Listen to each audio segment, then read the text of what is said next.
Hey, Crystal, what are you doing here? What are you doing here? I'm here to introduce some foundational stuff we think people need to know before they go on. We're going to kind of pump the brakes here for a week. Oh, yeah. I like the way you said that. Ruth, don't pump the brakes too hard, though. No. I have a forehead back here. Can I go back to my nap then? Well, the nap is good until she pumps the brakes, and then it's very hard to nap. I am jealous. Doug is the only one that gets to lay flat back there in the trunk. Yeah, the bed sores are kind of a lousy side effect there. This week, everybody, we're taking you back to one of our foundational episodes, which were at the beginning of this beautiful run we've had at Stacking Deeds. It was something we did around March Madness time. We took 16 different ways to invest, Crystal, and brought a team of our favorite people together to dive into which one is the best place for a new person, a new investor to start. And this ended up giving us, a lot of conversation. This is definitely one of our greatest hits just because it really is laying the foundation of, okay, I want to get started in real estate investing. Where should I start? You get to learn about 16 different ways, and you get to hear different stories of how each of us and our guests have actually invested in each of these 16 items. And then we do the process of elimination, and then we all pick our favorite, which we all completely, totally agreed on was the best place to start. But there's a heck of a lot of disagreement along the way, so you can learn a lot from that disagreement too. Doug, you were going to say something? Yeah, well, just you and I are big music fans, Joe, and we really look down on those fans of a band who are just greatest hits fans. Like Nickelback, right? The people who only have Nickelback's greatest hits. You're like, you're not a real fan. I've got all their albums. So I'm sure most of the people listening to us right now will be like, oh, I was there the first time. So this is going to be awesome because you're going to get to hear it again. But those people who are just getting into us, not Nickelback, we're way better, then this will be a great introduction to how great we are. It is. How great the show is. Yep, that's why I wanted to bring it back this week. So for your listening enjoyment here, this hurried week before Thanksgiving, we bring you our March Madness 16 best ways to invest in real estate as a beginner.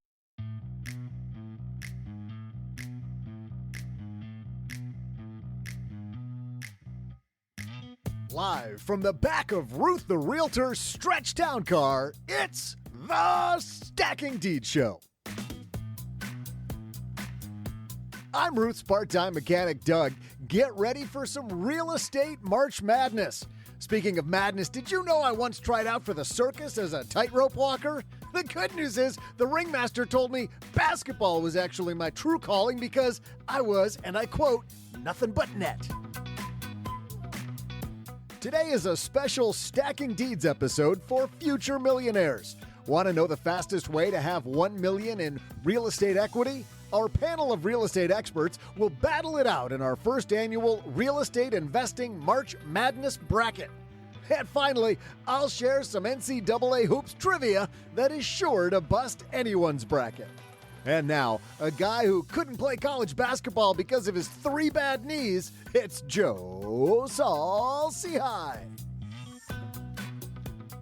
Long story on the knees, maybe another day. I'll explain that. Hey, everybody. I'm Joe Saul-Sehy, Average Joe Money on Twitter, and welcome to a very special episode of the Stacking Deeds podcast. You know, most podcasts wait till they get to like 50 or 60 episodes before they have special ones. Not us. We go right for the special ones right away because it's a big week. Crystal, who you got winning your bracket? That's a good question. Ohio State University. Oh, I knew you were going to. No, now we got to re-record all this thing. I got to go wash. Oh, that's horrible. Go Sparty, Crystal. Go Sparty. Probably Michigan. I should ask. Well, yes. I don't want U of M either. But Mr. Corey, Georgia Bulldogs.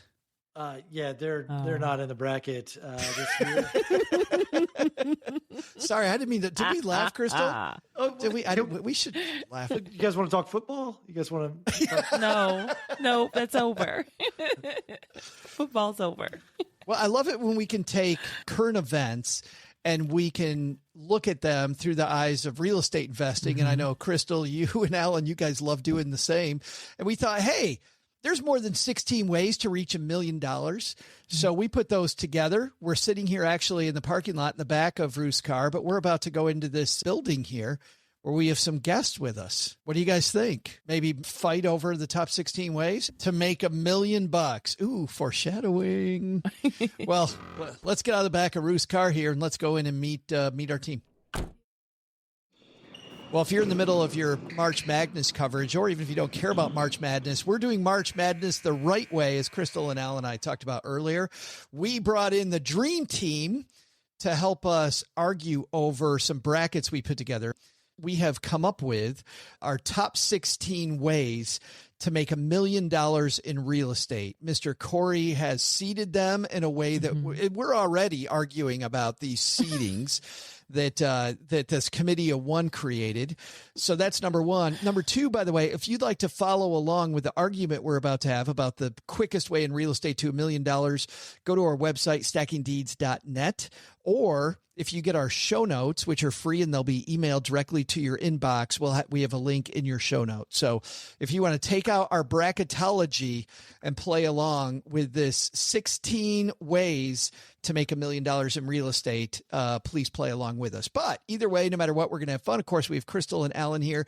Let me introduce the rest of our panel from the Bigger Pockets Money Podcast. Our friend Mindy Jensen joins us. How are you? Joe, I am well, and I am always excited to talk about real estate. Thank you for having me. And you've been doing real estate for a good long time. Since God was a boy, or 20 years. Or 20 years. I didn't know God was a boy 20 years ago. If I have to start doing math, it's actually more like 25 years, which makes me feel super old. So since God was a boy is a good non-definite term. Non-definite terminology. And this gentleman has 22 doors through reselling, retired at 39 from his 9-to-5. He is the Frugal Gay on Twitter. Mr. Tom Brickman's here. How are you, man? I'm fantastic. I have not been in it for as long as Mindy, but 19 years is pretty darn close, and I still have no idea what I'm doing. Tom, you've got 22 doors. Tell everybody a little bit about your real estate experience. 8 are in Dallas, Texas. 14 are up in Toledo, Ohio. I have a mix of commercial, multifamily, single family, which are my current favorite in both states. I self-manage the 8 in Dallas, and I have 2 different property managers for the 14 up in Ohio. And I'm working on door number 22 right now, so I collected rent this month from 19 people. Let's introduce our first round. So here's the way this is going to play, everybody. We have 8 first-round matchups. We'll define what the matchups are first.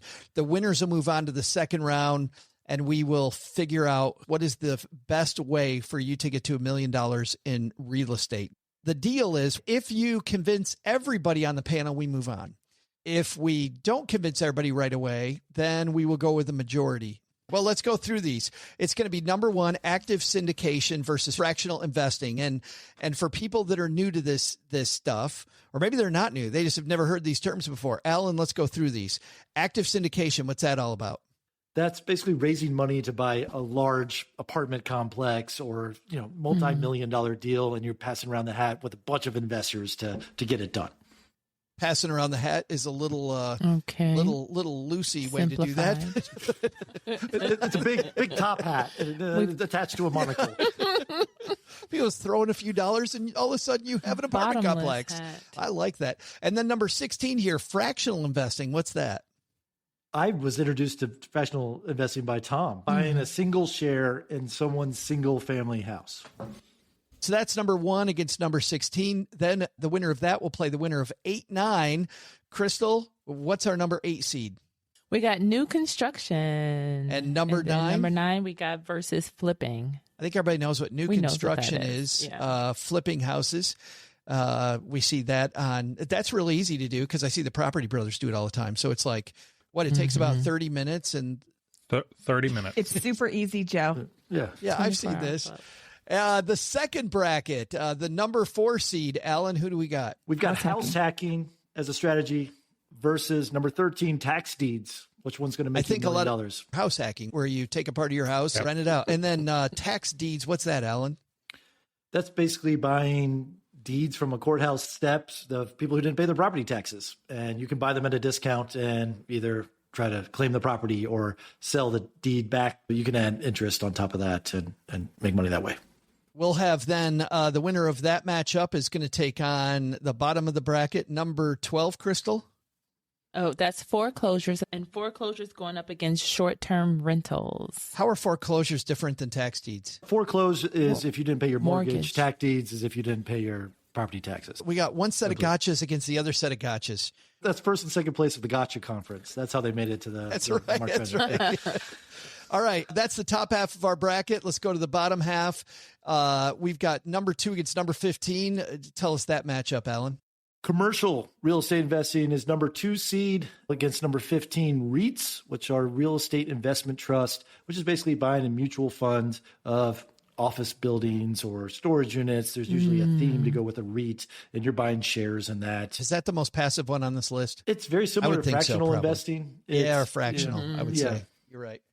And I think there's a reason why Alan has those listed 15 and 16. Alan doesn't seem to be for the passive approaches. Crystal, back to you. Number 10 versus number 7. What do we got there? So number 10 is pay down your primary mortgage. And then number 7 is midterm rentals. Midterm rentals, I think. That's rentals of what? They're a step above the short-term rentals. Oh, they're short-term. Usually a month. Yeah, a month long. Usually traveling nurses, usually corporations, insurance companies will rent them for, we want to rent this house for a year, but it's still furnished and it's still a higher rent than just doing a regular long-term rental. Insurance companies? That's interesting. Yeah, for fires, when people get displaced because of fires, they have to place them till their house can get rebuilt. That's pretty common. And some people might be wondering, if they're walking the dog, how does pay down your primary mortgage, how does that equal investing success with real estate, Alan? That seems to be the number one way people become millionaires, is just wait it out until their mortgage is paid off and let home appreciation do its thing. All right, I want to get into this now, and we're not there yet. I don't understand how you have this as the number 10 seed, because for me, this is the number 16 seed. But anyway, number 3 versus number 14. Multifamily investing. This is typically 2 units to 4 units, small multifamily. Number 14 is note investing. Note is just another name for mortgage. So you actually are investing in mortgages. And people don't know this, but you can buy and sell your mortgages on a black market or third-party market. You can buy notes and mortgages that are delinquent at a discount at 50 cents, 60 cents on the dollar, and either foreclose on the property or renegotiate a new mortgage. I can see Mindy standing behind the Easy Mart here in town. Go, psst, come here. I got a mortgage. Got a mortgage. I'll sell you. What do you think? I'm there at 8:00 at night on Tuesdays. Wearing the overcoat. And then last, Crystal, number 11 versus number 6. So we have vacant land and we have long-term rentals. Which is a little bit longer than midterm rentals. A smidge. It's in the name. All right, those are our brackets, number 1 through number 16. So I'm going to just open this up, guys. Who wants to kick off one of these contests? Let's start eliminating some competitors. I want to start Mindy. with number 10 versus number 7. Pay down your That's primary where we mortgage are. Yes. versus the midterm rentals. And as I understood the rules, since I chose the bracket, I get to make my pitch. Yes, absolutely. Okay. Okay. I think that absolutely you could become a millionaire when you bought your house in the 60s or 70s for $20,000 and then you owned it forever. You paid off your mortgage and now it's 2023 and your house is worth $1.5 million or whatever. But when you're paying $500,000, I don't really see this same scenario playing out in 20 years. So I think paying down your primary mortgage is not going to be the fastest way to $1 million in real estate equity. On the other hand, midterm rentals can be an excellent investment opportunity. You are a minimum of 30-day stays, which gets around the short-term rental restrictions in almost every city, and in almost every HOA. Like Tom said, you can rent them out to an insurance company. In my area, we had a fire a year ago that took out 1,100 houses. Oh. We had 90-mile-an-hour winds. It was a horrible thing. 1,100 families are displaced instantly. We already had a shortage of houses around here. So some of these long-term rental properties have been turned into midterm rentals. The insurance company doesn't want to sign a 1-year lease. They want to sign a 3-month lease with the option to renew until the house is built. You cannot build 1,100 houses all at once. So I have a very big opportunity for midterm rentals in my area for the privilege of providing a furnished house and shorter term leases, because they only want 3 months at a time. They will pay me a lot more. So I think that I will make more money as a midterm rental landlord than just by paying down my primary mortgage. Tom, you're nodding your head. Because I'm right. I mean, I agree, Mindy. I have to agree with you on all that. Absolutely. Even without, I think this is all about pay down your primary mortgage is the slow boat to $1 million.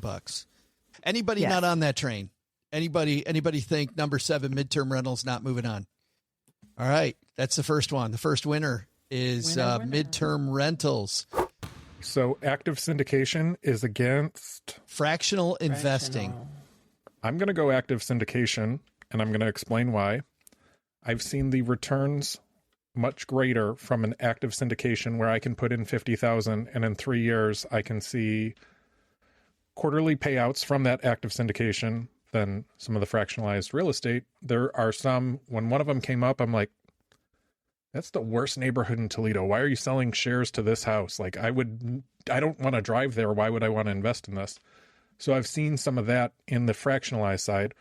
The active syndication usually isn't bringing you the horrible neighborhoods. It's bringing you the 400 units on a value add property in an up and coming neighborhood in the right city where it just makes more sense. So if I'm having to go head to head with these two, I'm going active syndication versus fractional real estate. Alan, you're nodding your head. What are your thoughts? Yeah, well, I think it comes down, you're always going to make more money if you're actively involved. And I think the word active tells me I'm going to make more money. Fractional is a completely passive way of investing. And anything that's passive, it's the slow route to riches. So which side of active syndication, when you put in the word active here, Alan, you're the syndicator is what you're talking about. Yeah, you're the sponsor, you're the GP, general partner. You're the one calling the shots. You source the deal. You're renovating the deal, and you're fundraising. You're the one bringing in the money. Well, yeah, you're bringing in other people's money. So those people's money are the passive investors. I'm the active person putting their money to work.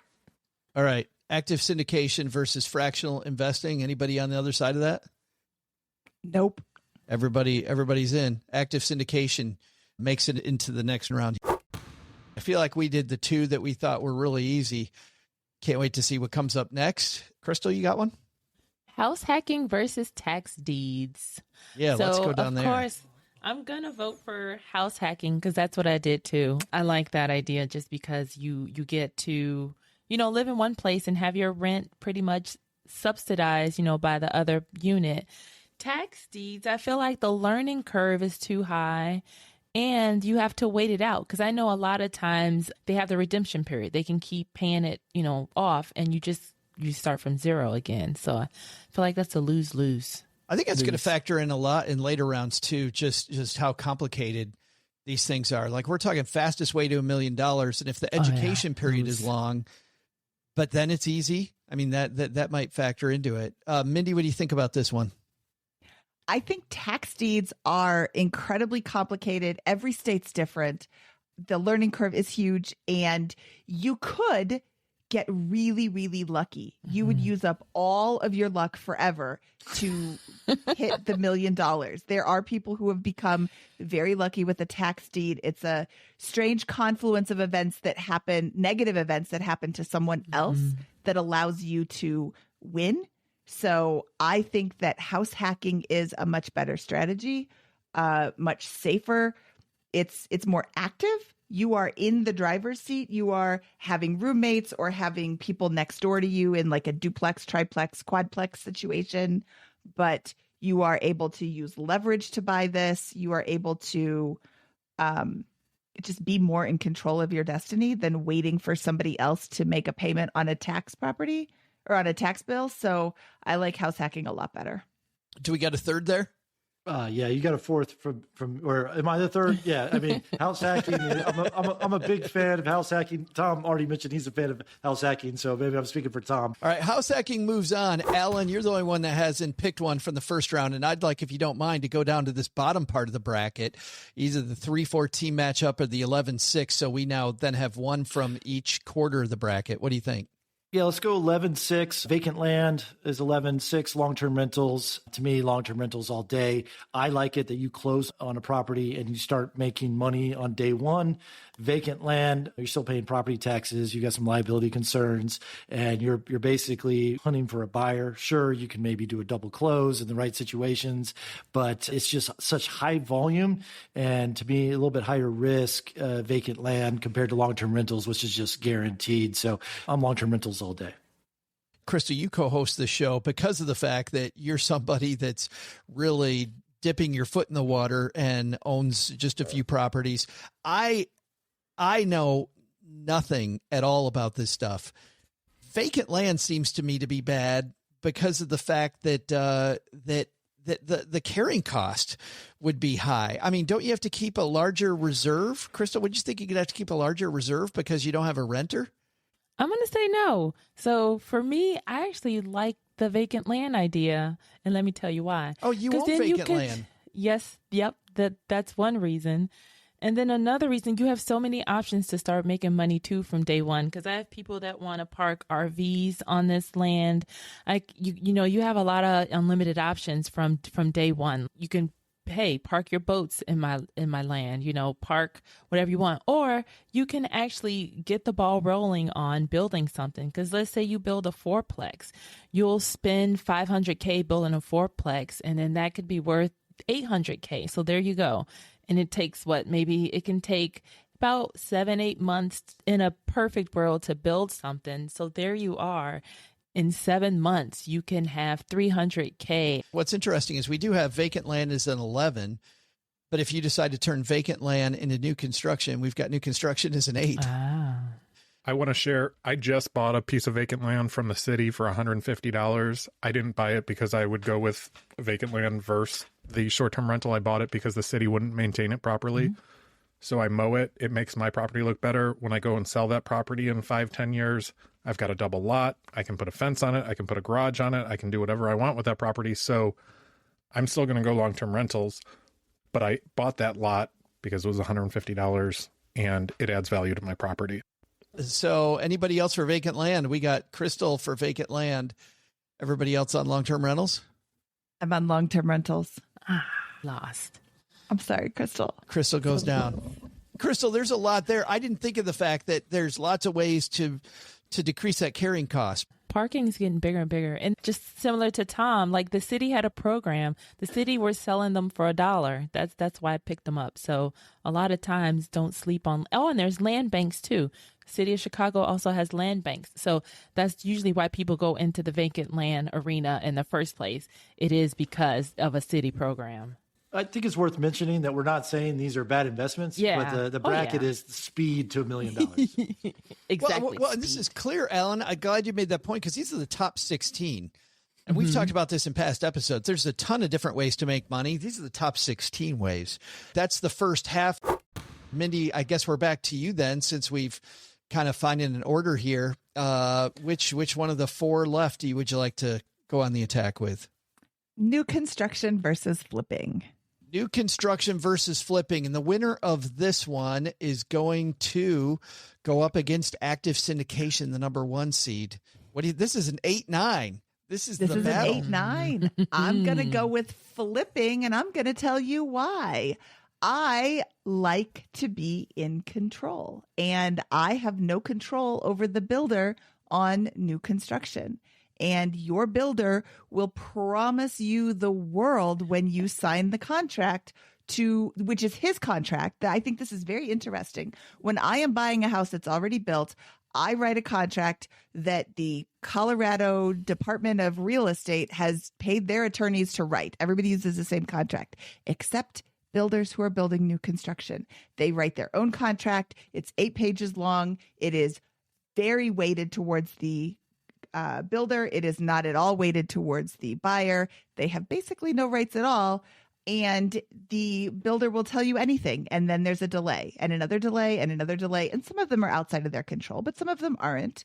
And you're not buying new construction at a discount. You're buying new construction at top dollar. You might be able to get into a new neighborhood, one of the first properties, get that built, own it, sell it. They raise prices as the neighborhood fills up. So your property, your unit might be 500,000 and they might be selling it at 575 at the end of the neighborhood fill out. So maybe you can make $75,000, but again, you are paying closing costs and commissions when you sell it. So it's not the flex you think it is. Whereas flipping, I can get some dumpy old property. I can make it beautiful on my own terms.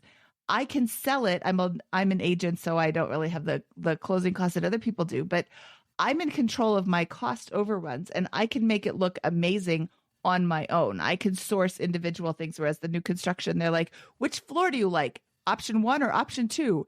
You have to pick these two. And I'm like, well, I don't like either of them. They're like, well, pick one. You can't bring your own in. You give up a lot of control in new construction. Plus, I'm sorry, I am very good at what I do. Some of these contractors are awful. There is a lot of crappy construction in new construction.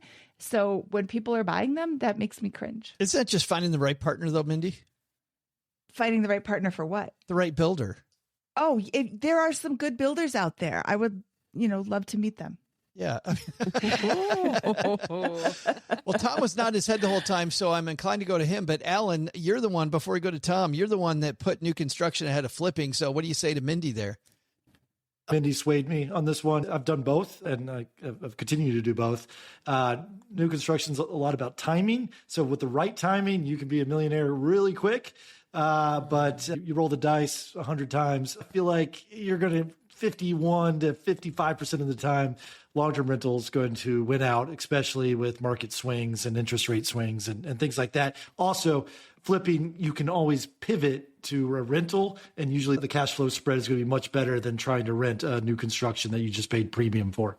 Now, Tom, serious head nod from you. I've been flipping since I was 21. I mean, and I didn't even know I was flipping. I was just buying the ugly ones because that's what I could afford. And then I'd make them a little bit better, and then I'd sell it off, and then I'd buy something nicer, and then I'd sell something nicer. And then can definitely get to $1 million quickly flipping because I've bought those hoarder houses and the crack houses and all of those and turned them into something beautiful and made them the nicest one on the street. So I'm a big flipping advocate. I just love the idea of upgrading the neighborhood. I think that's just exciting from a community aspect. Crystal, you on board with that? No. So I'm just going to say construction. I'm going to say, because when you're flipping, Mindy said I don't like surprises, so that's why I wouldn't pick flipping, because a lot of times you get into some crazy situations with some of the flips. Like sometimes it ends up being a complete knockdown, and then you may as well, now you're paying to knock the property down, and then you have to do new construction in the first place. I think that's a good point. There are always surprises. The only thing I can guarantee you in real estate is you open up a wall and you will find something like, I didn't expect that. So you're right. You're absolutely right. And I always forget that people hire contractors. My husband and I do almost all of the work ourselves on our flips. So we're not dealing with that. But when we do deal with that, every once in a while, we'll find somebody who is just like, I can't believe I had to hire you. I can't believe I have to fire you. This is a horrible experience all the way around. So if I was dealing with contractors all the time, I may be not so adamant about the flipping. But, when I'm doing the work and I have a deadline, I'll stay there till 10 o'clock at night to get the stuff done because I know I have a deadline. Whereas your contractor, he's like, well, 4:59, that's close enough to 5. Bye. Yeah, 4:30 is close enough to 5. See ya, gotta go. Doing a flip right now, and I'm going to end up 10,000 over original estimates because once we started breaking up the kitchen, of course, we found stuff. And I mean, I get it, but I also have a solid team. So if one contractor is not working out, I'll lean on another, but I've been working with them for 15 years. And then when I really struggle, I'll be like, go up to Ohio because I can't find help up there. And they will. So I think, I think we talked about this before, Mindy, about just building your team. And having multiple different options. So if one of them doesn't work out, and I mean, I've had contractors take off with money mid-project and they ask for a draw and then I don't see them again. I don't work with them again, obviously. But I do know that you're definitely going to have surprises once you start opening up walls and that. But I'm still going to go with flipping. I just wanted to back you, Crystal, because Thanks. I know about those, but I'm still going to go flipping versus. And Crystal, that new still makes it construction. 3-1. So it I means know, I flipping's saw going to move on. that. But it was a little bit. There was a little bit of the 8-9 there going on. A closer match, maybe the closest one we've had so far. Tom, you're up next. We got the 12-5, the 15-2, and the 3-14 left. I'm going to go 12-5. 12-5. Foreclosures is the number 12 versus short-term rentals. What are you thinking? I've bought multiple foreclosures over the past 20 years. And personally, I know that if you get the right foreclosure, you can turn it into a short-term rental. So this is kind of a tough head-to-head. And I've made a lot of money buying foreclosures that are houses that went back to the bank. Even the one that I'm just finishing now up in Ohio was a bank-owned. It's really ugly, but it was really good bones. Bought it, fixed it, renovated, rented it out, and I've got $20,000 in equity off the bat just by buying that foreclosure. So I'm going to go foreclosures. And can I turn my foreclosure into a short-term rental? I guess that's my question. You can turn it into whatever you want. But the specialty being foreclosure there. Tom, though, is the foreclosure, once again, as the guy that knows nothing about this, is the foreclosure market overstated? Like, I feel like, I see all these people on television, on the internet going, oh, all you do is you hang out at the courthouse and on X day you get this whatever. And from everybody I've talked to who's in this market, you've got a bunch of sharks that hang out there, as the foreclosure. And man, you got to know the right people. You got to be in on the exact timing. So patient. Yeah. Is that hard to break into? I bought one on the courthouse steps once, and they looked at me like I was an idiot. I was in flip-flops and a tank top, and I didn't know that you could bring a cashier's check. So I had $10,000 in my pocket. That was everything that I had to my name. I was much younger, and I mean, it was like in my cargo shorts, and then I'm nervous all day because I'm standing there with everybody I have. Knows.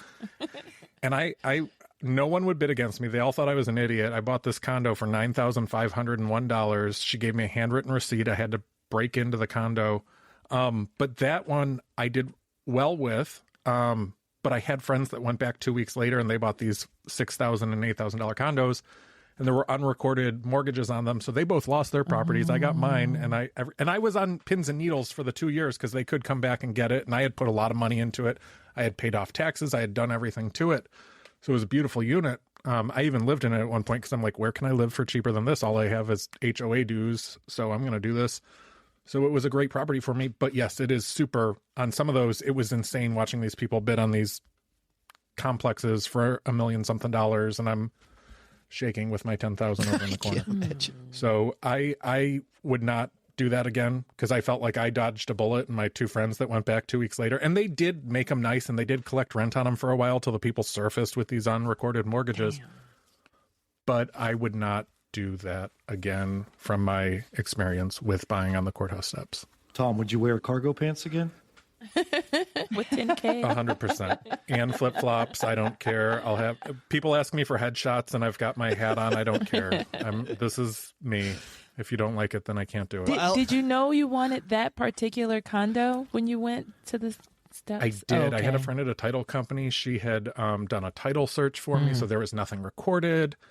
I paid her $99, and so I knew. And the reason I had this, I lived in the complex already, and there was a very public fight with the owner and the HOA where they would like scream at each other. So I already kind of knew a little bit of the history. I didn't know the full story, but yeah, I knew I wanted to buy that one. I was familiar with the area. Alan, you with them? This is tough because it's a 12-5 seed, and I did seed these, but you could make so much money in both. Like we just had Lauren Keene on the show, and she's making $28,000 a month on 9 short-term rentals. I mean, that's reinvest that into more short-term rentals, or do something with it. You can get to $1 million really fast.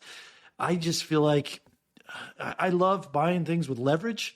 Meaning debt with mortgages. You can't buy foreclosures with debt, or you have to come buy it in cash. You got to or wear cargo pants. Like it seems like that's the way forward.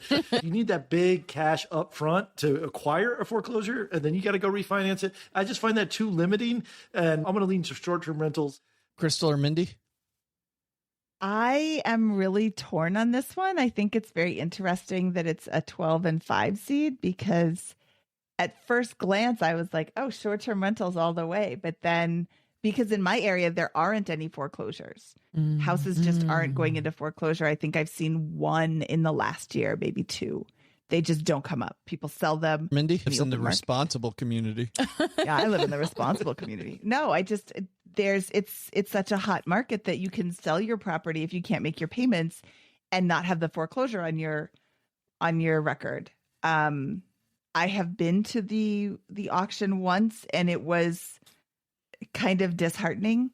There was one property that I wanted to buy, and it got pushed to the next month or whatever. They got a continuance. So the only property that was available, I was watching it, and it was listed at like 300,000. And some guy comes in, he's like 500,000. I'm like, that was your bid? That's a lot. Dude. He got this house, and it's worth probably 650. So he got a steal, but he had to have a check for 500,000 right then. So I think it's easier to get into short-term rentals. You can do it and test the waters. I'm just thinking about Tom Shorts. I'm like, hey, Tom, are you happy to see me, or is there $500,000 in your pants? Your pocket. Why's he got to make a choice? Goodness. Yeah, I think Mindy and I are aligned. You have to have $1 million to make $1 million in foreclosures quickly, and I almost feel like that's an unfair advantage. Yeah, I would say to make mine as quick as possible. They both seem like a lot of work, but the good thing that gives short-term rentals the advantage is that you can hire a property manager to take care of all that stuff. So I would do the short-term rentals because I don't want to do all that work, but I could hire someone to do all that work. That cuts into your profit margin. I don't care. Slow boating it to $1 million though, Crystal. That's all right. Yeah. So wait a minute, Mindy, where did you come down? You came down on short-term I came rentals? down on short-term rentals. I do want to say that if you are considering investing in short-term rentals, please, please, please read your local statutes and be prepared to pivot, because short-term rentals are starting to become Midterm rentals. A nuisance. Yeah. They're becoming, that's right. Oops, sorry. This is a midterm rental. We got 2 left. So, Crystal, where are we headed next? Multifamily versus note investing. The 3 versus the 14. 3, yeah, I'd say multifamily. Mic drop. That's it.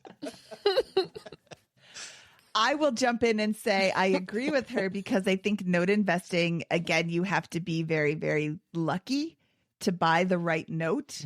A performing note, a note where the borrower is actively making payments and is up to date, is going to be sold at closer to face value.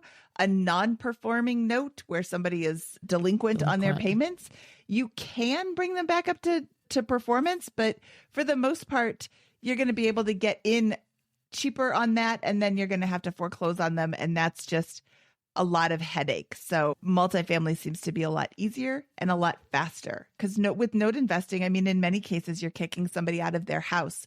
Judges aren't super excited to kick people out of their house without continuances and second chances and more opportunities, and it can take a really long time. Damn. So fast track to $1 million, multifamily every day. I got to share a note story real quick, because I'm actually going through a foreclosure on a note that I own because they stopped paying. I agree 100% multifamily, even though I hate some of my multifamily because the tenants are always complaining about each other and Karen's outside smoking. And then it's just, I can't. That's why I'm big on single family right now. But I am doing a foreclosure. I just wrote a check this morning for the foreclosure. He stopped paying. I've done notes that have worked out flawlessly. I get poached 47 times a day from people trying to buy my performing notes. I only own the one right now that I'm doing the foreclosure on. It's a great way to make extra money. I work really hard to sell it. If I want someone to finance me, I explain, this is how you can make this much money. You want 165 and then you're going to earn 8% interest and all this.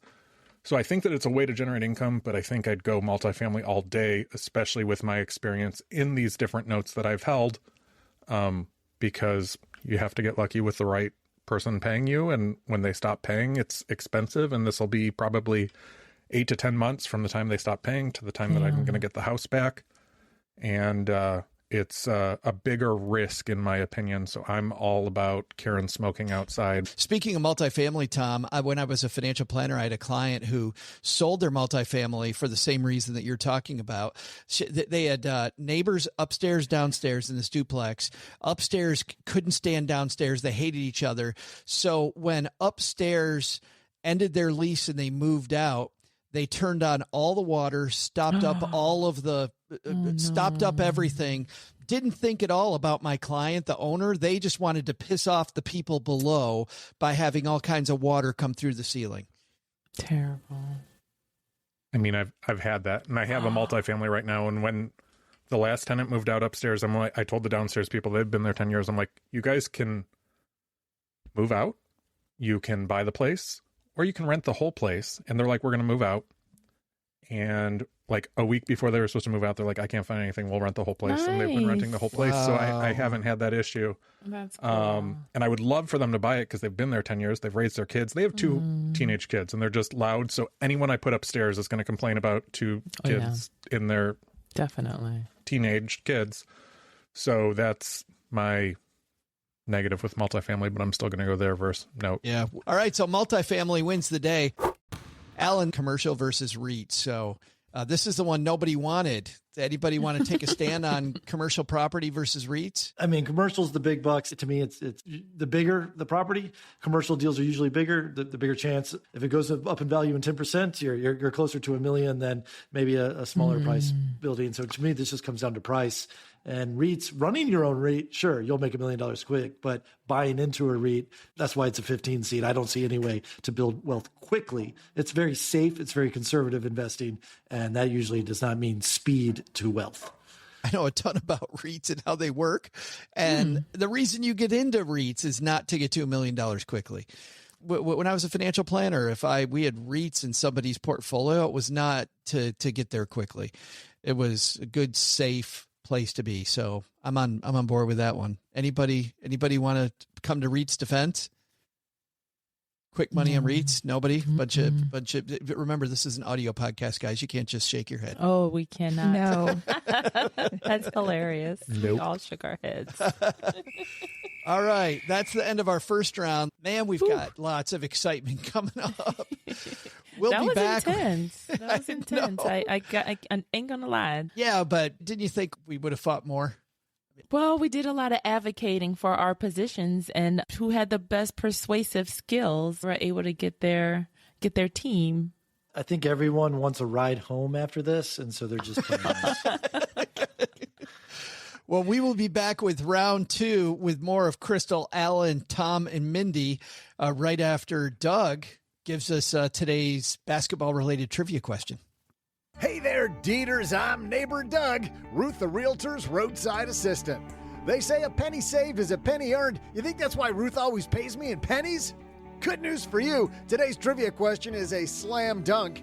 In the 80-year history of the NCAA basketball tournament, what small Midwest city has hosted the most tournament games? I'll be right back to answer after I finish working on my jump shot, because it's never too late for a kid to dream, right? Hey, I'm Jimbo, and this is my dog Spot. And we're Jimbo and Spot's Roofing. Spot is pronounced roof. And we're the #1 roof installers in your local town. You're saying it wrong. It's roof. We're from the South. We're not from California. It's pronounced roof. Forget it. I'm Jimbo from Jimbo's Roofing, and this is Spot from Spot's Shingles. Oh, what's up, Spot? Cat got your tongue? Anyway, call us for all your roof leaks. It'll be a treat. Hey there, Dieters. I'm underhand free thrower and fish that saved Pittsburgh lovin', Ruth the Realtor's part-time mechanic, neighbor Doug. In the 8-decade history of the NCAA basketball tournament, what small Midwestern city has hosted the most tournament games? This Midwest Ohio college town has a population of just 130,000, yet has hosted a whopping 125 tournament games, which is more than 40 games ahead of the second all-time host, Kansas City, Missouri. It may be the birthplace of aviation, but it's the king of college basketball tournament games. Of course, I'm talking about Dayton, Ohio. And now, back to round 2 of our Real Estate Investment Bracket Challenge with Tom Brickman, Mindy Jensen, and our hosts, Crystal Hammond, Alan Corey, and Joe Salcia.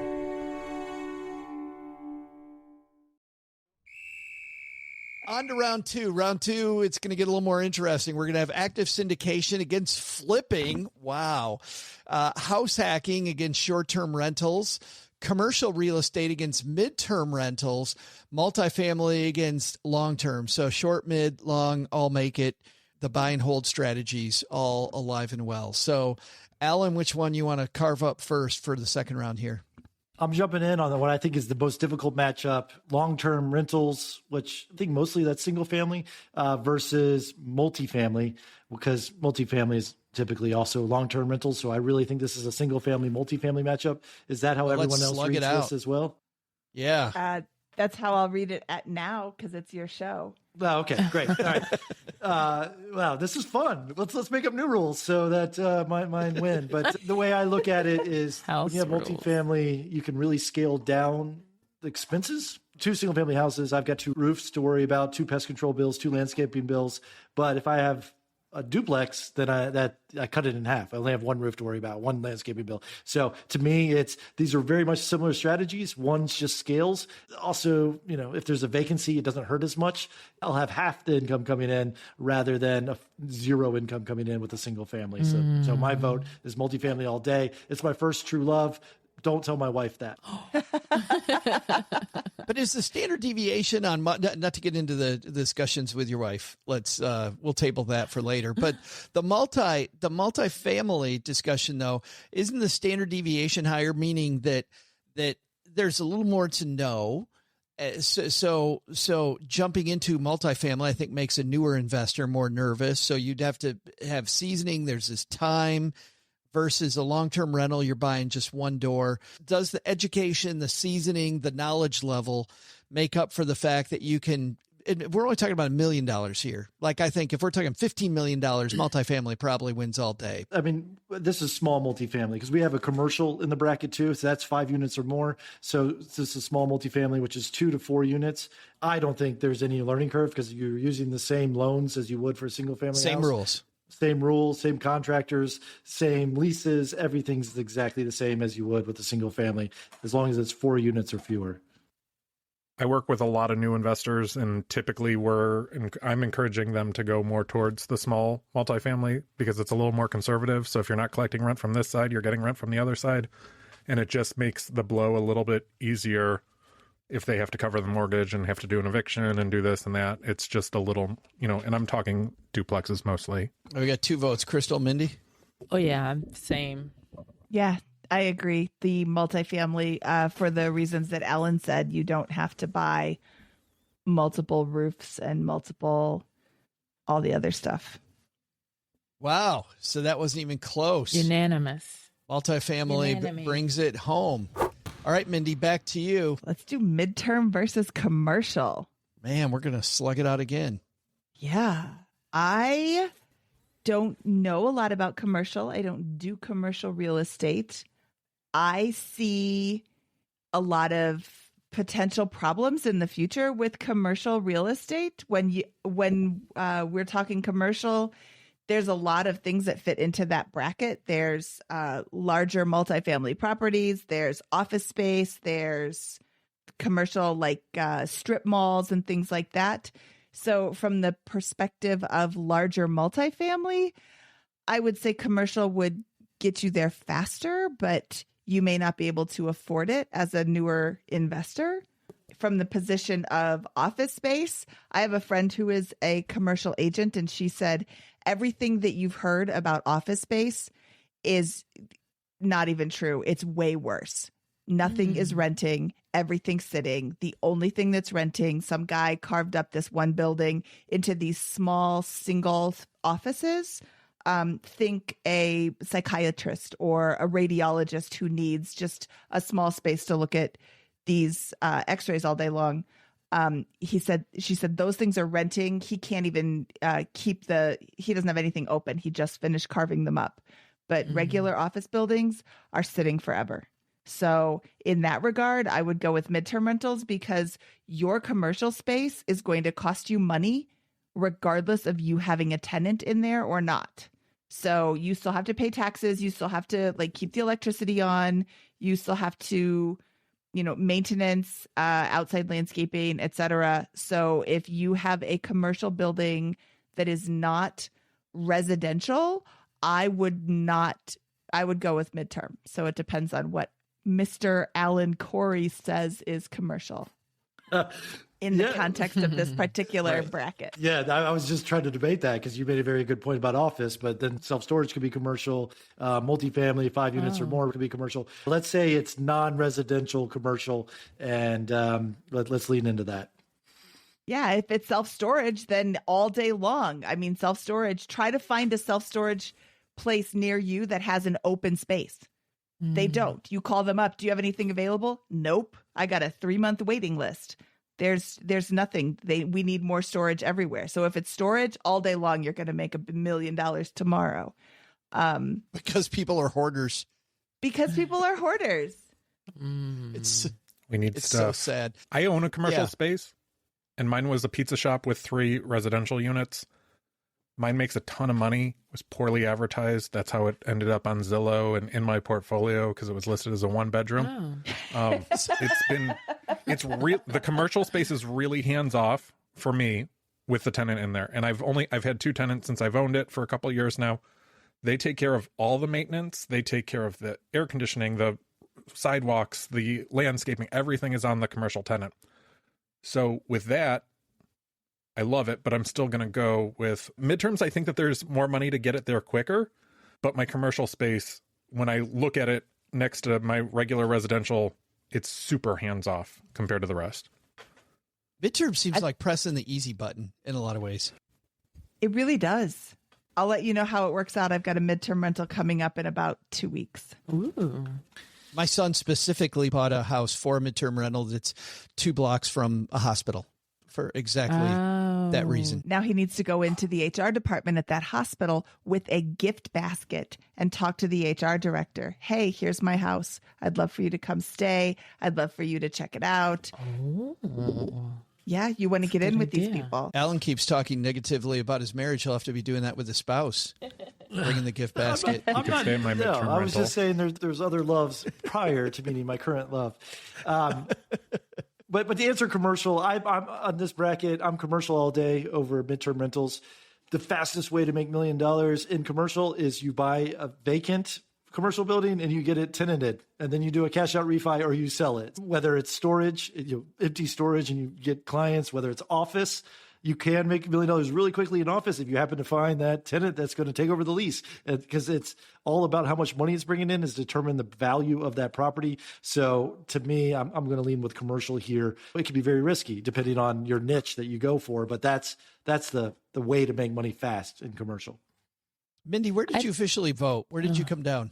I don't think I actually came down anywhere. I think I just made a lot of arguments and didn't say anything, which is pretty on brand. Like every day with Mindy. I was going to say, as we say, Tom, she Jensened it.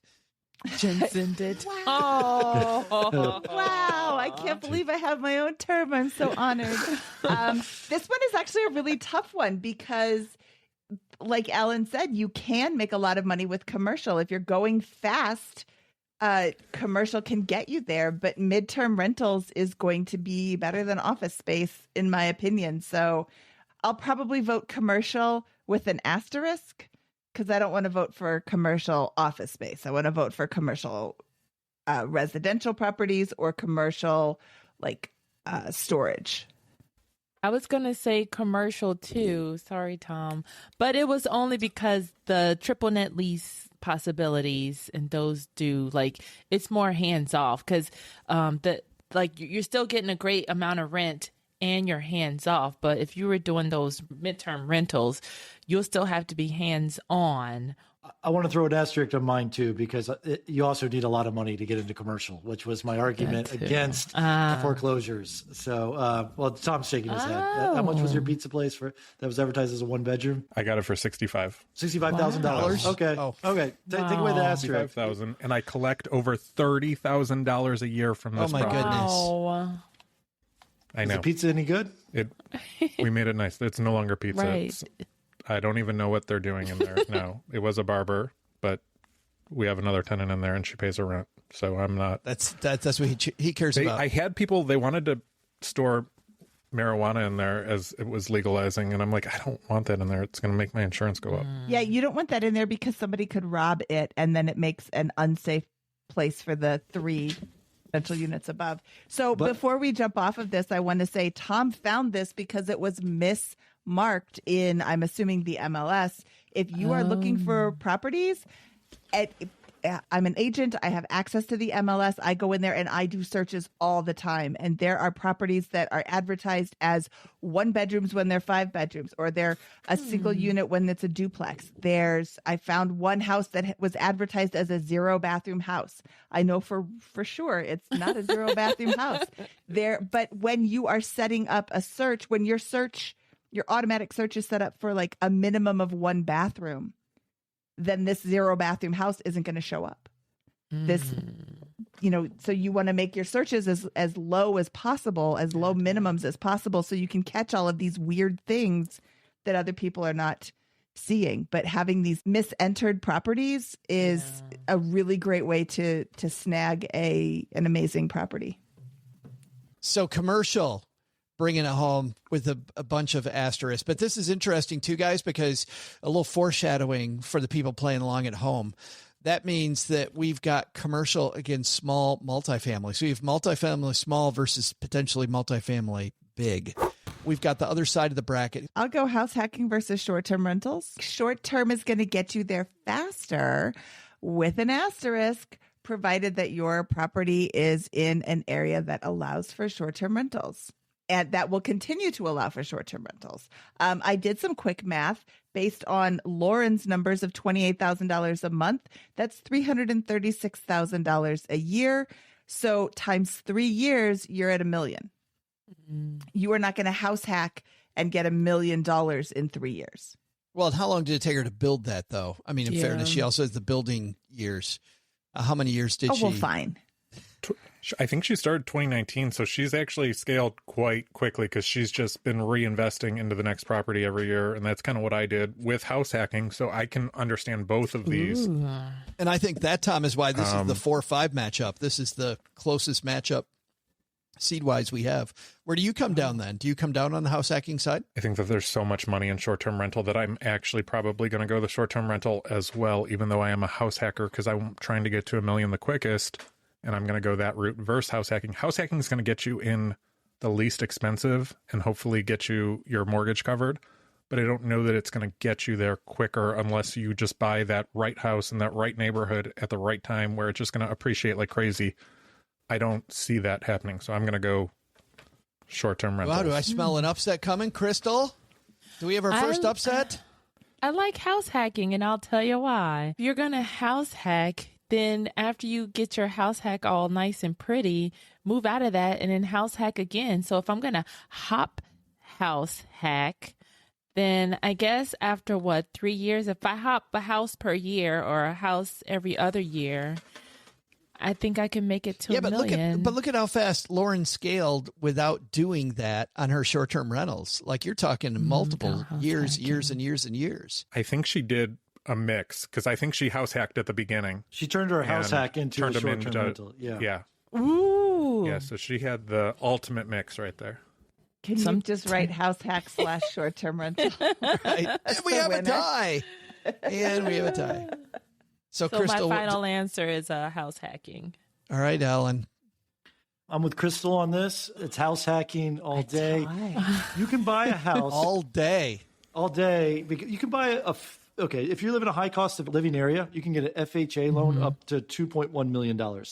And an FHA loan means you can put 3.5% down. So you're already acquiring a $2 million asset by house hacking with 3.5% down, which, what is that, $80,000, assuming that you've got some rental income, and that's going to change your life. 10% appreciation. You're already you made $200,000. You're making some cash flow. That's a huge mortgage payment that's getting principal pay down, and you don't have to worry about regulations. Like they're not changing rules that you can't turn this quadruplex into something that's not a quadruplex anymore. Like that's the rules. You're buying it. The FHA says it's approved. Short-term rentals.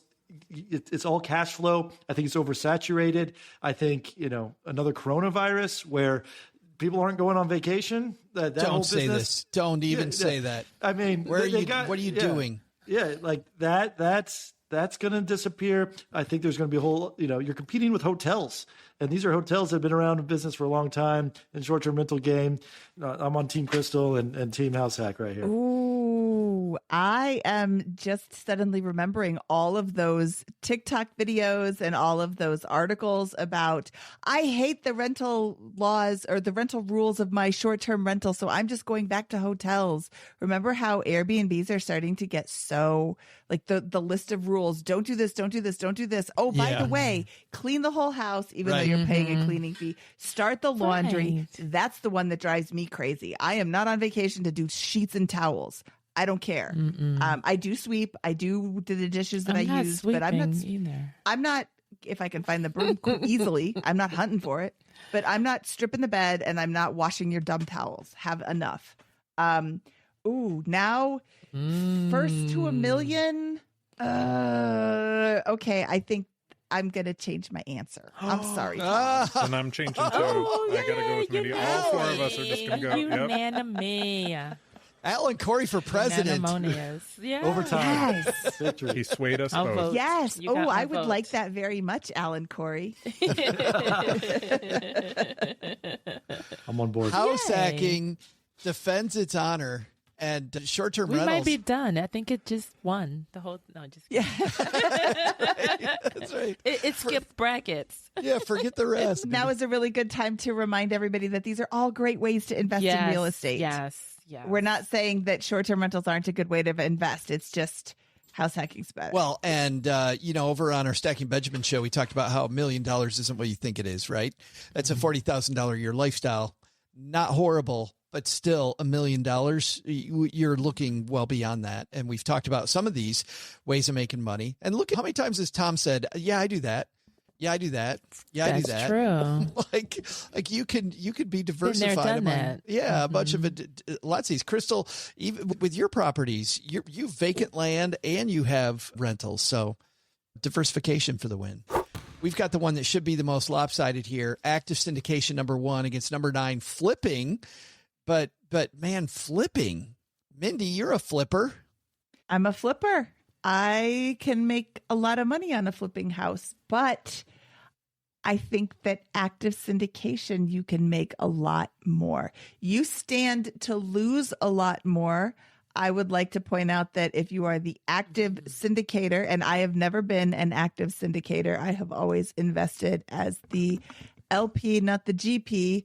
There's a lot of risk that you're taking on, and you need to be spot on with your numbers. So if you're going to make $1 million quickly, I would say active syndication over flipping. The most I have made on a flip is $200 and something thousand. Hell yeah. And that was over 6 years. I lived there. I do a live-in flip, so I didn't pay any taxes at all. That's the flex that I think it is. I'm hoping to pay taxes on my latest flip, which is great. I would have to make more than $500,000 on this house, and I am hoping to pay taxes. I would love to pay taxes on this one, but that's still $500,000. That is an absolute fluke of buying the grossest smoker house in a nice neighborhood and literally touching every single wall right before coronavirus hit, and then the market went through the roof. So it was definitely luck and skill, not just skill. Whereas syndication, I think there's a large amount of luck involved in finding the right property. Mindy, while you're talking, I'm thinking this. So Cheryl and I have had one rental house ever. I could go and I could buy a house and I could flip it. I could do that. And I think I'd know the pathway to do that as a guy who knows a little bit, right? Active syndication. If I go to all you guys, I'm like, hey, I've one piece of real estate my entire life. And I'm thinking about taking a bunch of money from you guys and let's get together and I'll build the syndication. What are you guys in? You going to give me a bunch of money? Hell no, you're not. Where do I write crap. the check, Joe? You're not giving me crap. So while I do think active syndication is the fastest way there, I also think the pathway to even get to active syndication status where somebody's going to take you seriously, that's a long time. That's a good point. That is a long time. I think you swung my vote, Joe.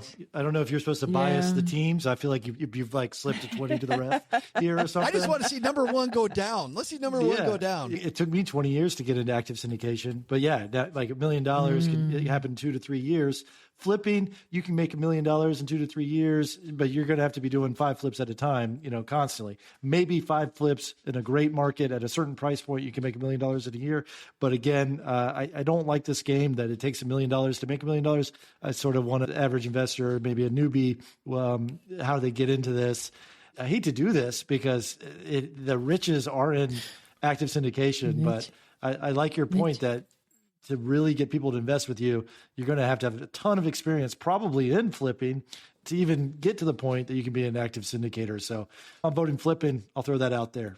I'm flip. Yeah. Team flip all day. Me too. So we're unanimous. I'm going to cry. Thanks to Joe. Yeah, thank you, Joe. Number one goes down.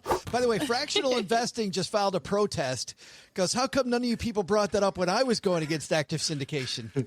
Like the fractional investing team is furious that this came out so late. So guys, here's what we've got. Only 3 games left. Number 9 surprise flipping against number 4 house hacking. And then 2 and 3, as expected, make it through to the semifinal. Commercial against small multifamily. Tom, which one of these you want to do first? I say commercial versus commercial, right? Commercial. Where do you stand? So everyone can't find a pizza shop for $65,000. So I'm going to go with small multifamily because if you get the right batch of small multifamily, you get 4 duplexes, 5 $200,000 duplexes, and you house hack a few of them. So could it be a combo of house hacking into multifamily? Because that's really, you could get that right number and that right value real quick with these small multifamily. And I'm telling you, in both markets I'm in, these multifamily are under contract like that. Even in the high interest rate, it's just these multifamily are super sought after. Wow. If they're in a decent area and they're well kept, they're under contract in a couple days. No pushback from me. I'm a huge fan of multifamily because my first house hack was a duplex, obviously, and I'm ready for more. All right, I'm voting commercial, and this is why. It all comes down to the way they're appraised. Small multifamily, no matter how much money you're making out of it, it's appraised by what a similar multifamily also sold for. It's a comparison appraisal. With commercial, it's income appraisal, which basically means how much money is coming in, and that determines the value. So if you are someone who can get expenses down and you can get income up, you're going to be rewarded more in commercial. And that appraisal difference is why I'm going to commercial all day on this one. Can I have no opinion? Like I like them both. You abstain. No abstainers. I don't think so. This is the hard round, Mindy. This is why you get paid the big bucks to be here. Wow. Your way. So I think there's good points on both. If we kicked out active syndication last time because it was so hard to get into and it costs a lot of money to get into, I think we should kick out commercial for costing a lot of money to get into. I think Alan makes a good point on how you can quickly get to $1 million in equity through commercial versus small multifamily, depending on how big the commercial is. But again, Alan said himself he doesn't want to take $1 million to make $1 million. So I'm going to vote against Alan. I'm sorry, Alan. You're not welcome back. I have the recording link. I'm just going to come on anytime. And Mindy, thank you for your last appearance here. It was. You're welcome. Thanks, Joe. It's been awesome. Is that a 3-1? I think we got a 3-1 It there. is a 3-1. Yeah. The number 3 seed, small multifamily, makes it to the final 2. Interesting. How about that? That's exciting. And that they're going to be playing an upstart because number 1 got knocked out in the quarterfinals. So, Alan, house hacking or flipping? I'm going with house hacking. It changed my life. House hacking, I've seen it change so many people's lives. I've seen more lives ruined by flipping. So it's just one of those things where you're flipping, it takes a larger skill set, a larger team, a larger trust, maybe a larger luck factor. And house hacking, it's so low risk and it's so beneficial that I'm going to have to vote house hacking on this one. I felt like Alan last time. This is how versatile Mr. Corey is that last time he argued in favor of the spreadsheet. Forget everything else, go to the spreadsheet. And this one felt like an emotional plea. It changed my life. I saw a tear, a lone tear. Right. Unicorns and rainbows. God bless America and house hacking. Flipping changed my life. Oh. However, give us the speech. Well, I can't disagree with your comment that it takes a special skill set. On the other hand, if you buy a house hack and it turns out that all of your tenants are horrible, you can just not rent it out. If you do, there's 2 kinds of house hacks. There's you buy more house than you need and you have roommates, or you buy more property than you need and you have other units that you're renting out. So either one works. If you have a 4-plex that you decide you don't want to be a landlord, you can sell it. Like Tom said, those sell quickly all day long. You can decide that this is not for me and you can sell it quickly. If you have more house than you need, you can just live in a big house by yourself. It doesn't have to be this like soul crushing experience. Whereas with a flip, if you buy an ugly house and then you take it to the studs and discover all these problems, you have to fix it up. If you rip it apart, I've seen a lot of houses on the MLS where the flipper started and then stopped. Those houses don't sell for anything close to what they bought it for, even if the materials are in there, because owner occupants aren't going to go and buy those houses. It's going to go to an investor. Investors are not known for paying full price. So I can see Alan's point about house hacking, and my vote, even though flipping has changed my life, my vote would be for house hacking too. I'm house hack all day. And I've flipped and I've been profitable on all 4 that I've done. But there was one time that I made $1,500 and I just remember I'm like, that was a lot of work for $1,500. And I actually didn't even stop on that one. I did one more past it and I made $21,000 on that one. And I just remember at the closing table, I'm like, he's going to collect $13,000 in rent a year. I just did all the hard part and now he's collecting on it. Like this $21,000 that I'm getting, it's great, but I'd rather collect $13,000 on it for the next 10 years. Yeah. Instead of getting this one-time $21,000. So yes, I am with everyone. I also saw, when one. Alan said that he's seen flipping ruin lives. I just remember what it did to that flipper flop couple. Remember them? Like it ruined their marriage. That was, I don't know. I'm just getting into reality TV. I think Sorry. they both have their own separate reality TV shows now. So they made a bounce back. They do. So they're going to be okay. I'm Team Christina, though. This is I wish I had a drum roll on here and I do not, but it is the number 3 and number 4 that make it to the finals. Number 3, small multifamily, who took down commercial, who beat out long-term rentals, and who in the first round beat note investing, against house hacking, who just took out flipping, beat short-term rentals. That was a close one. And did it to tax deeds in the first round. So house hacking versus small multifamily. Mindy, what are you thinking? I think most people house hack with a small multifamily. So it's kind of Right. twins going head to head. I would say that first to $1 million in real estate equity, I'm going to go with house hacking because You can buy this with an owner-occupant loan. So you have low down payment. You can get in. You don't have to spend all of your money on your down payment. Live there for a year. Buy the next one, move out, move into the next house, live there for a year, move into the next house, live there for a year. You could combine it with my favorite live-in flipping and rehab the house while you're living there for a year, make it nicer, move to the next property, repeat, repeat, repeat. Whereas with a small multifamily, if we're just looking at it as an investment, you have to buy it with 25% down. You have to have a lot of reserves. Your lender is going to want to see a lot of in case your tenants aren't paying. So you need more money to get into small multifamily. If you're just starting out, it's going to be more difficult to gather up all that cash. So house hacking for the win. I second it. Absolutely.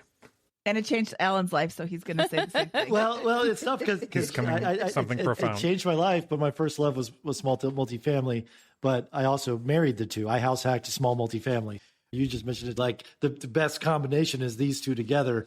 In a perfect world, it's a tie. They both win. Like you combine these two strategies for riches all day, you're going to skyrocket your wealth. But Mandy laid out the same point that I would, and same decision is house hacking, just because it's the smaller loan, the smaller down payment to get started. And you can rinse and repeat that strategy and accumulate the multifamilies or even single families much quicker than saving up for that 20% down payment. And Crystal, this was your first one too. Yeah, same. It was a duplex. And another thing to add too is when you're house hacking, since you'll be owner occupying, there are a lot more programs because not only did I have no money down, I also qualified for a program that helped me bring some of the stuff up to code that wasn't up to code. Back then, the porches were falling in Chicago. So there was a special grant program that since I was owner occupied and house hacking, I actually got a construction loan. So I did a live-in construction and then half of that loan was forgiven, as long as I occupied it for a certain amount of time. But that's another avenue to go. Like because you live there, you need to find out what programs are available to you just by going this house hacking route and then take advantage of all of those and then jump ship to your next and your next and your next. Who would have thought the number 4 seed wins the day? Number 4 seed house hacking takes it I home. might have my actual bracket modeled after this one to see what happens. Yeah, she's got to go halfway through the March Madness. She's got to change everything. Right. Well, let's find out what our guests are doing besides hanging out with us. Tom, thanks for hanging out, man. Where can people find you and what's going on? I'm most active on Twitter. That's how I connected with Crystal and Mindy and Alan. And I'm at the Frugal Gay 11 on Twitter because the Frugal Gay was taken when I tried to sign up. And I can be found on Instagram and TikTok under the same name. And I can also be found through my website, The Frugal Gay or frugalgay.com. Was it just then 1-1 or did 11 have any significance? It was my favorite number. Now everyone knows that that's my favorite number, so I have to switch to a different number because people will always guess it. But now it's comical, all the fake bots that sign up as me, and they'll use LL, and 11's made me a lot more bottable, I guess. And as the account grows, the bots get more creative Tom, with just the say 11. it's because you own 11 pairs of cargo shorts. I don't own any. I donated those. And obviously you've picked up the donation and brought that back.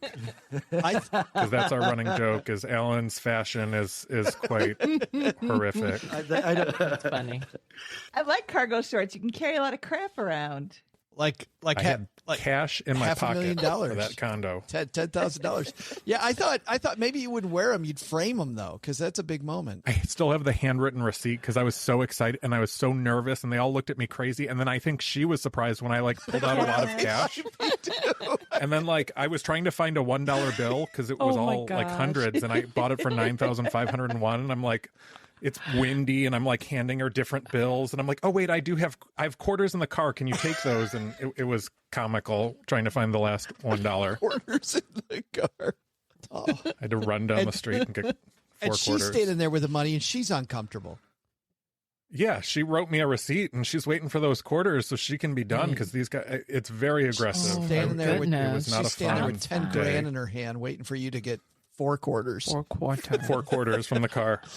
Mindy Jensen, thank you so much for hanging out with us again. Joe, I love hanging out with Crystal and Alan and Tom. It's Saw it. always fun. Saw that coming from a mile away. Saw that coming. Hey, Mindy, I shouldn't ask you this, but what's going on with you? I am finishing up a medium-term rental furnishing and getting ready to list that. And I'm just recording more episodes talking about money over at Bigger Pockets Money. And you are Mrs. 1500 on Twitter. My original website is 1500days.com, and that is the amount of time that my husband estimated would take him to reach financial independence.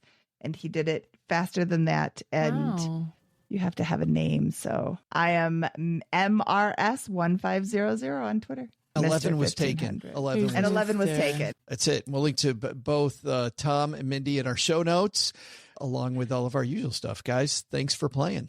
All right, guys, back out here in the car on our way back home.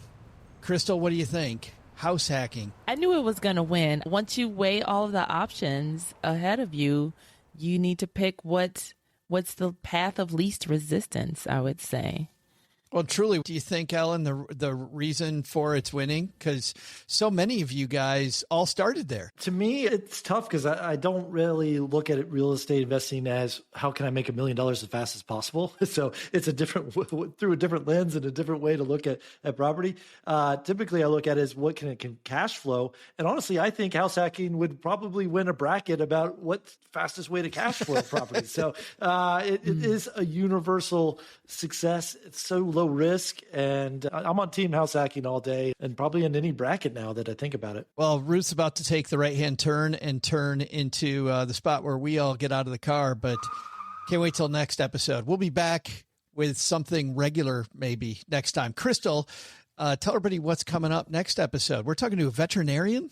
Yes. So next week we will have Mike Bug on, and just like me, he's a side hustler in the real estate game. And he actually is doing so well that he was able to cut back on his full-time work hours. Juggling real estate and your job. We'll also talk contractors and more. That's next time at Stacking Deeds. Alan, Crystal, thanks for playing again. We'll see everybody next time back here on the Stacking Deeds Show. So, what should we have learned today? First, there are lots of different strategies to reaching $1 million in real estate. Pick one or two and get focused, and you'll be at $1 million before you know it. And remember your old buddy Doug when that happens. Second, take a lesson from our roundtable. Even within these 16 niches, we highlighted even more niches within niches. Wait a minute, is it niches? Niches? What? No matter how you pronounce it, dive in, because there's way more to know than can be learned in a 90-minute podcast. But the big lesson?